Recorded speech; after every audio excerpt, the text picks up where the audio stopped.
Ubuyisilamu bufata ibikorwa byose umuntu akora mu buzima bwe bwa buri munsi, bukabigabanya mu byiciro bitanu by'ingenzi. Icyiciro cya mbere ni wajib. Wajib ni igikorwa cy'itegeko buri muyisilamu wese wujuje imyaka yo gutangira kurebwa n'amategeko y'idini aba asabwa gukora.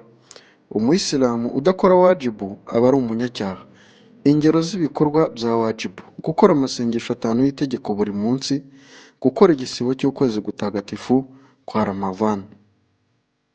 Icyiciro cya kabiri ni haramu. Ni igikorwa kibujijwe cyangwa se icyaha mu yindi mvugo.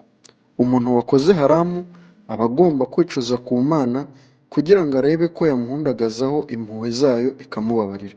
Urugero rwa haramu: kwiba, kuvugira inenge z'abandi aho batakureba no kugaragara mu byicaro nk'ibyo ngibyo, kwica inzirakarengane n'ibindi. Icyiciro cya gatatu ni mustahabu. Iki ni igikorwa ugirwa inama yo gukora ariko kitari itegeko. Ntago biba ari icyaha iyo utagikoze. Gusa hamwe n'ibyo, Imana yandikira ibihembo buri wese wakoze bene iki gikorwa. Ingero z'ibikorwa bya mustahabu: gusoma igitabo gitagatifu cya Korani, gusoma iduwa, gufasha abakene, gusukura aho utuye.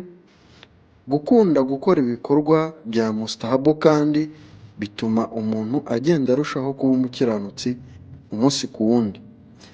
Icyiciro cya kane ni makruh. Iki ni igikorwa biba byiza iyo ukirinze ntugikore. Nugikora ntuzabihanirwa, naho nukijya kure ntugikore uzabihemberwa. Umuyisilamu mwiza akwiriye kubaho yirinda bene ibi bikorwa. Ingero z'ibikorwa bya makruh: kwihagarika uhagaze, kuryama hagati ya nyuma yo gukora isengesho rya mu gitondo na mbere y'uko izuba rirasa. Icyiciro cya nyuma ni mubah.